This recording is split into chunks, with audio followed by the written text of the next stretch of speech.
ఇలా వేడి వేడిగా వడ్డించుకొని తింటే సూపర్గా ఉంటుంది. సింపుల్గా చికెన్ కర్రీ. చికెన్ని శుభ్రంగా కడుక్కొని ఉప్పు, కారం, అల్లం వెల్లుల్లిపాయ పేస్ట్ వేసి బాగా కలిపి అరగంట సేపు మ్యారినేషన్ చేసి పెట్టుకున్నాను. ఇక్కడ ఆయిల్ వేసి ఆనియన్ వేసాను. ఆనియన్ మంచి బ్రౌన్ కలర్ వచ్చాక దీంట్లోకి కొంచెం పుదీనా వేసి చికెన్ వేసేద్దాం. చికెన్ లివర్ సపరేట్గా ఫ్రై చేసి ఇందులో వేస్తే టేస్ట్ బాగుంటుంది అనుకుని సపరేట్గా ఫ్రై చేస్తాను. దీంట్లోకి 3 పచ్చిమిర్చి వేస్తున్నాను. వీటిని కట్ చేయొద్దు, అలాగే వేసేస్తున్నాను.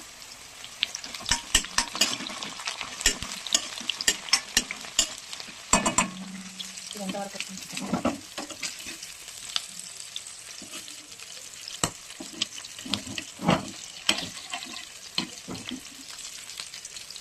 ఇలా ఫ్రై చేసి ఉప్పు కారం కలుపుకొని తినడం ఇష్టం వాళ్ళు తింటారు.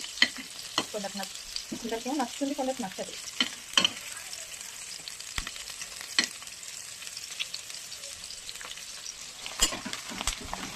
మన ఉల్లిపాయ బ్రౌన్ కలర్లోకి ట్రాన్స్ఫర్ అవుతుంది, ఇంకొంచెం ఫ్రై అవ్వాలి. దీంట్లోకి పుదీనా వేసుకుంటున్నాను.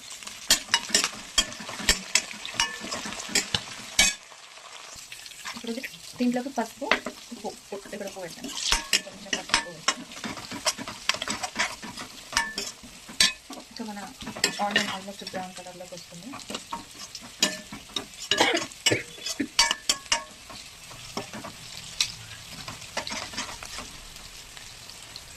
ఫ్రై అయిపోయింది, అయిపోయింది తీసేయడం.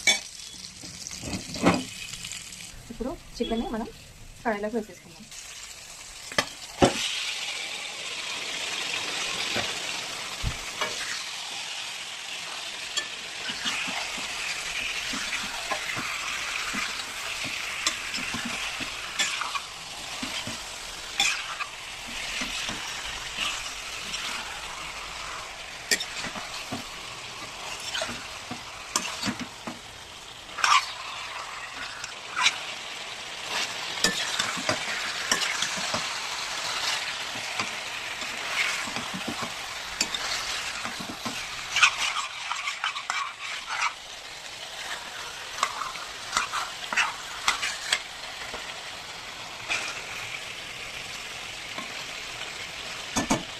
దీనిపైన మూత పెట్టిద్దాం. పెద్ద మంట మీదనే ఒక 2 minutes ఉడికిద్దాం.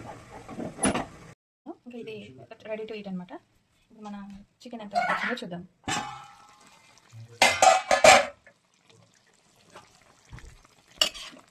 చాలా బాగా వాటర్ వచ్చేసినాయి. ఇంకా చికెన్లో మనం సపరేట్గా వాటర్ వేయాల్సిన అవసరం ఉండదు, ఈ వాటర్తోనే కుక్ చేయాలి. మనం వేసేటప్పుడు ఎంత డ్రైగా ఉంది చూసారా. నేను మళ్ళీ హై ఫ్లేమ్లోనే పెట్టాను, స్టవ్ హై ఫ్లేమ్లోనే ఉంది. ఇప్పుడు తగ్గించాను, కలిపేటప్పుడు కాస్త తగ్గించుకోవాలి, లేకపోతే మొత్తం బయటికి చిల్లుతుంది, ఆ వాటర్ అంతా బయటికి అంతా చిల్లుతుంది. సో కలుపుకున్నాక మళ్ళీ ఒకసారి లిడ్ పెట్టేసి కుక్ చేసుకోవాలి. ఈ వాటర్ అంతా ఎగిరిపోయేదాకా కుక్ చేసుకోవాలి. పెద్ద మంట మీద చూసుకుంటూ చేయాలి, లేదంటే అడగంటిపోతుంది. ఇప్పుడు హై ఫ్లేమ్ పెట్టాను. ఇప్పుడు మనం ఈ చికెన్లోకి మసాలా రెడీ చేసుకుందాం. దానికి కావాల్సిన పదార్థాలు నేను ఇప్పుడు చూపిస్తాను. ఫస్ట్ ఒకసారి దీన్ని కలుపుకుందాం.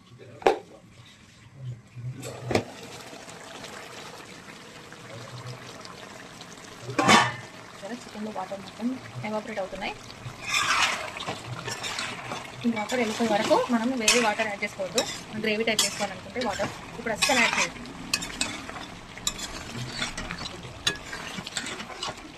ఈ వాటర్లోనే ఉడకాలి, కొంచెం చికెన్ అంటే వాటర్లోనే ఉడుకుతున్నాను. ఇంకా సెపరేట్గా మళ్ళీ ఇప్పుడే వాటర్ వేస్తే మాత్రం కౌసు వాసన వస్తుంది. ఉంచుకున్నాను ఒక 5 minutes. నేను మసాలాకి రెడీ చేసుకునేంత వరకు కొంచెం లో ఫ్లేమ్లో పెడతాను.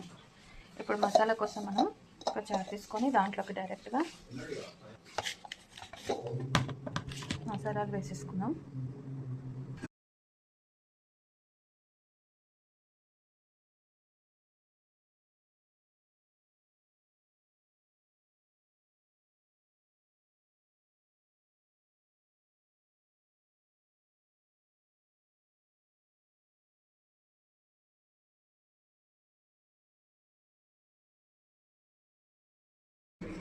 ఇంకా చిన్న అనాసపు దీన్ని చిన్న ముక్క చేసేసుకుంటున్నాను. ఇది చాలు, ఇంత చిన్న ముక్క చాలు. ఇది రాతి పువ్వు, ఇదే ఒక చిన్న ముక్క, కొంచెం సోంపు, ఇది సోంపు జీలకర్ర కాదు సోంపు, ఒక 2 స్పూన్ల ధనియాలు, కొంచెం జీలకర్ర, ఒక స్పూన్ అంతా. ఇప్పుడు వీటన్నింటిని మిక్సీకి వేసుకోవాలి. దీంట్లో ఇంకొక ఆకు వేయాలి, బిర్యానీ ఆకు, ఒక బిర్యానీ ఆకు వేద్దాం. ఇప్పుడు వీటన్నిటిని మెత్తగా గ్రైండ్ చేసుకోవాలి, మిక్సీ వేసుకొని పొడి చేసుకొని పెట్టుకోవాలి. ఇక్కడ ఈ చికెన్కి కాంబినేషన్గా నేను బగారా రైస్ చేయబోతున్నాను. దానికి కావాల్సిన పదార్థాలు: ఒక ఆనియన్, ఒక 3 పచ్చిమిర్చి, కొంచెం కరివేపాకు, పుదీనా, బిర్యానీ ఆకు, అనాస పువ్వు,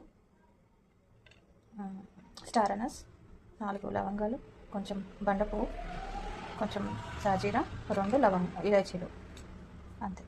ఇప్పుడు వీటిని స్టవ్ పైన మూకుడు పెట్టుకొని దీంట్లో ఆయిల్ వేసి ఇవన్నీ వేస్తాను. ఇప్పుడు దీంట్లోకి నెయ్యి వేసుకోవాలి. ఇప్పుడు దీంట్లోకి లవంగాలు, బండ పువ్వు, షాజీరా, స్టార్ అనస్, అనాస పువ్వు, ఇలాచీలు, బగారా ఆకు,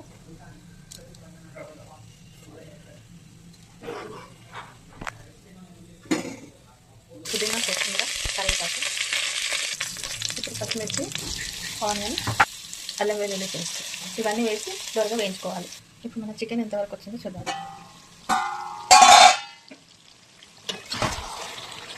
ఆల్మోస్ట్ దగ్గర పడింది.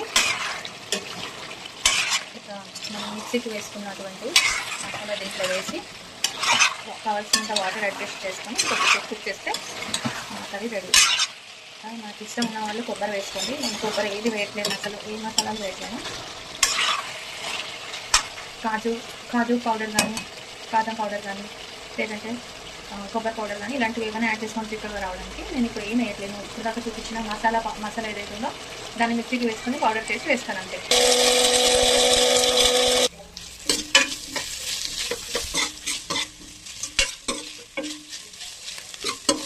బగారా రైస్కి అసలు ఆయిల్ ఎక్కువ వేస్తారు, నేను వేయను.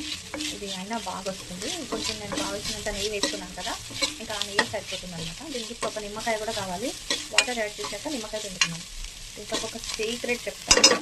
ఇప్పుడు మనం ఏదైతే మసాలాని దంచుకున్నామో ఈ మసాలాని దీంట్లో ఒక చిన్న చిటికెడు, 2 స్పూన్స్ అంటే నా దగ్గర చిన్న స్పూన్ కాబట్టి నేను చేతితో చూపిస్తాను. ఇలా ఒక 2 టైమ్స్ వేస్తున్నాను ఇందులోనే. ఇది సేమ్ మన మండి ఫ్లేవర్ వస్తుంది, చాలా బాగుంటుంది.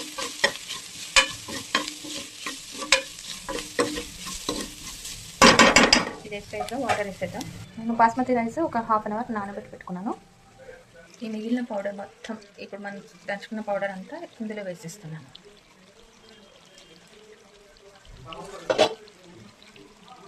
కలుపుకుందాం.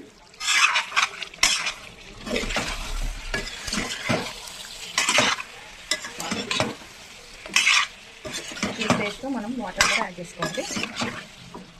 యాక్చువల్గా చికెన్ ఫ్రై కావాలనుకున్నాను, ఇలా ఇక్కడ వరకు ఇంకా వాటర్ యాడ్ చేయకుండా దీన్ని దగ్గర పడే వరకు ఫ్రై చేసుకుంటే సరిపోతుంది. ఇది నేను కొంచెం గ్రేవీ టైప్ చేస్తున్నాను రైస్లో కాబట్టి కొంచెం గ్రేవీ అవుతుంది.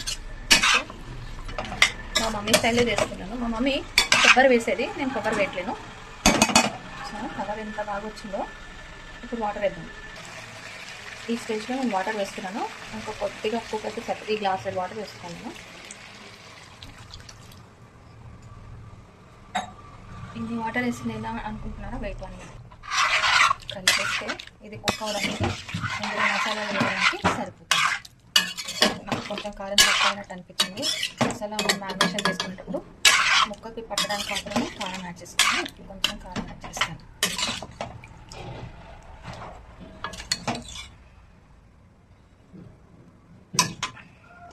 కారం వేస్తాను.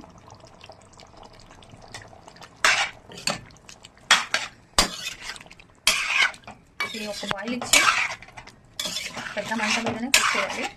పెద్ద మంట మీద కుక్ చేసి దించేయడం అయిపోయింది. ఇంతమంది చూడండి, ముక్క చాలా బాగా ఉడికిపోయింది కదా. సో ఇప్పుడు ఏది ఆల్మోస్ట్ చిక్కబడి మన కర్రీకి చూడడానికి టేస్టీగా మనకు అర్థమైపోతుంది.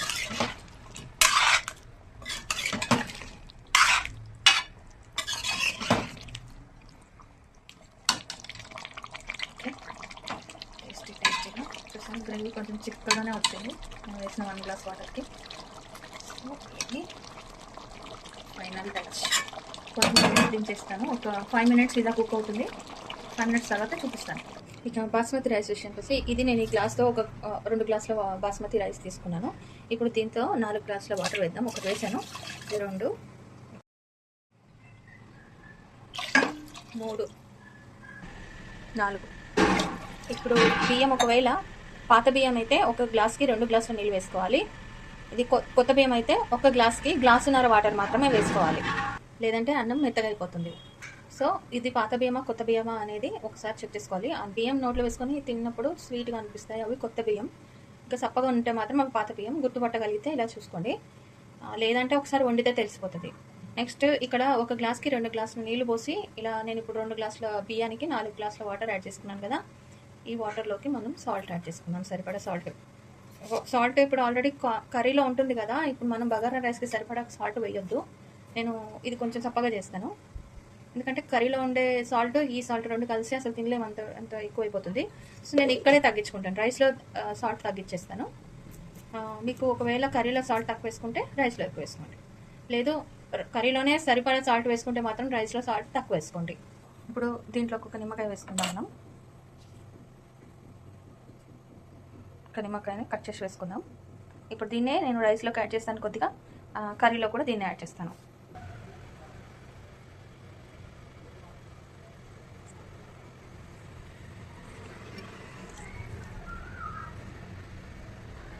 ఇప్పుడు 1 టీ స్పూన్ అంతా, అంటే ఇది మొత్తం ఫుల్గా పిండలేదే, ఇంకా ఇందులో చాలా జ్యూస్ ఉంది. దీన్ని నేను రైస్లోకి యాడ్ చేసుకుంటున్నాను.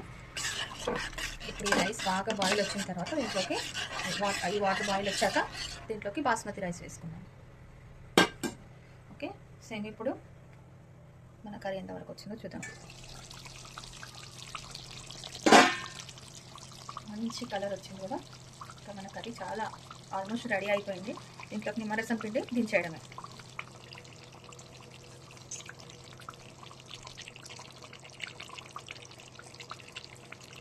ఇలా స్పూన్లో పిండుకోవడం వల్ల ఏమైనా గింజలు పడితే దీంట్లో స్పూన్లోకి వచ్చేస్తాయి, తీసి పడేయచ్చు. కర్రీలో యాడ్ అయితే చేదు వచ్చేస్తుంది గింజలు, అందుకని కర్రీలోకి గింజలు రానియద్దు.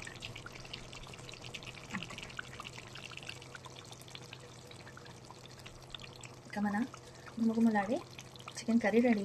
కొత్తిమీర వేసి దించేద్దాం. కొత్తిమీరని శుభ్రంగా కడిగి దాంట్లో వేస్తాను. కొత్తిమీర వేస్తాను కదా, ఇప్పుడు దీన్ని ఒకసారి కలిపేసుకున్నాను. అంతే,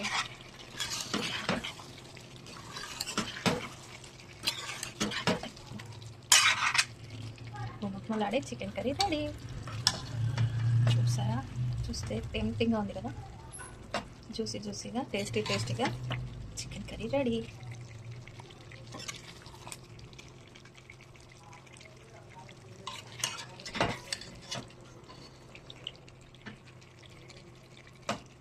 ఇది ఎంతో టేస్టీగా ఉంటుంది. అసలు ఏమి వేయకుండా ఓన్లీ సింపుల్ స్టైల్లో చేసుకొని తింటే చాలా బాగుంటుంది. మసాలాలు అన్నీ వేసి ఇంకో రకం టేస్ట్ వస్తుంది అనుకోండి. ఓకే ఫ్రెండ్స్, నెక్స్ట్ మనం రైస్ రెసిపీకి చూద్దాం ఎంతవరకు వచ్చిందో. దీనిపైన ఇంకా నేను ఇది స్టవ్ ఆఫ్ చేసేసి లిడ్ క్లోజ్ చేస్తున్నాను అంతే. ఇప్పుడు బిర్యానీ రైస్ని ఈ మరుగుతున్న నీళ్ళలో వేసేయాలి.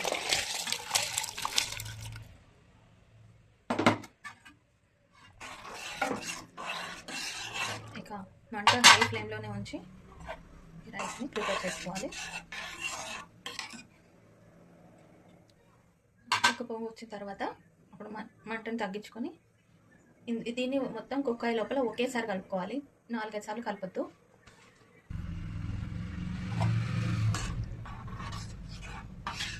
ఇప్పుడు కలిపాను కదా, ఈ తర్వాత బాయిల్ వచ్చినాక ఒకసారి కలుపుకోవాలంటే, ఊరికే కలపొద్దు. రైస్ ఎప్పుడైనా సరే రైస్ కుక్ చేసేటప్పుడు ఇది ఒక టిప్.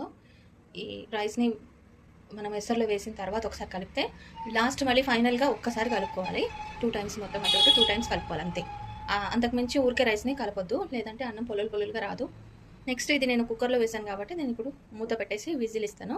దీనికి 2 విజిల్స్ వస్తే సరిపోతుంది, ఎందుకంటే ఇది ఆల్మోస్ట్ బాయిల్ అయిన తర్వాత మనం మూత పెడుతున్నాం కాబట్టి 2 విజిల్స్ సరిపోతుంది. ఒకవేళ రైస్ని మామూలుగా కుక్ చేస్తే 3 విజిల్స్. ఓకే. నేను ఈ కలపడం గురించి ఎందుకు చెప్పానంటే, ఇప్పుడు కుక్కర్‌లోనే కాకుండా నార్మల్‌గా వేరే బౌల్‌లో కూడా వండుకుంటారు కదా! అప్పుడు ఇదొక టిప్ అనమాట. మంచి బాయిల్ వచ్చిన తర్వాత లిడ్ పెడదాం. ఇలా బాయిల్ వచ్చిన తర్వాత నేను లిడ్ పెడుతున్నాను. ఒక 2 విజిల్స్ వస్తే సరిపోతుంది.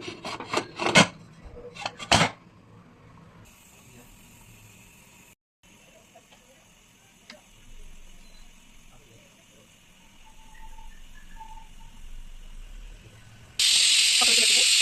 తర్వాత చిన్న మంట మీద రెండో విజిల్ చిన్న మంట మీద రావాలి. చిన్న మంట మీద ఇంకో విజిల్ వచ్చే వరకు వెయిట్ చేయాలి.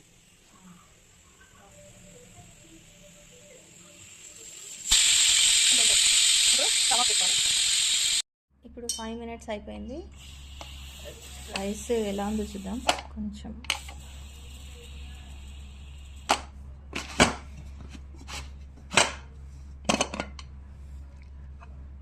వావ్,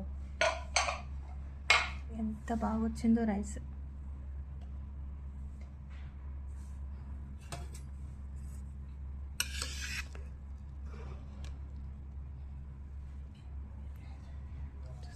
పలుకులు పలుకులు.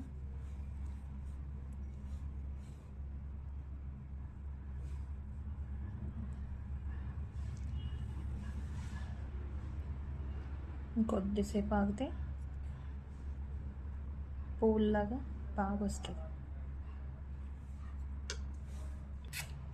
ఇలా వేడి వేడిగా వడ్డించుకొని తింటే సూపర్గా ఉంటుంది.